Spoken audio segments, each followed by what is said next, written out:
అందరకు రంజాన్ ముబారక్. నమాజులో వాళ్ళు ప్రార్థిస్తారు.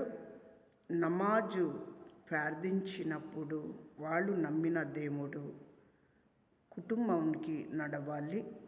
ఈరోజు పండగలో మరి అందరూ కూడా లేని స్థితిలో చాలామంది ఉంటారు.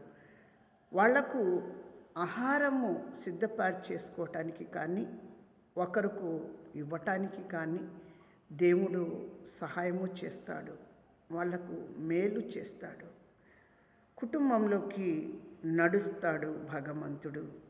వాళ్ళకు ప్రతి వ్యాధి బాధ బలహీనతలు అప్పులు చిక్కులు కష్టాలు నిందలు అన్నీ కూడా తొలగిస్తాడని నేను మనస్ఫూర్తిగా కోరుకుంటున్నాను. అందరి కొరకు నేను సలాం చెప్తున్నాను, అందరి కొరకు వందనాలు నమస్తే చెప్తున్నాను. అందరూ బాగుండాలి, దేశం బాగుండాలి, దేశంలో ఉన్న ప్రతి వారు బాగుండాలని నేను మనస్ఫూర్తిగా కోరుకుంటున్నాను. మరొకసారి ఈద్ ముబారక్, ఈద్ ముబారక్, అందరికీ ఈద్ ముబారక్.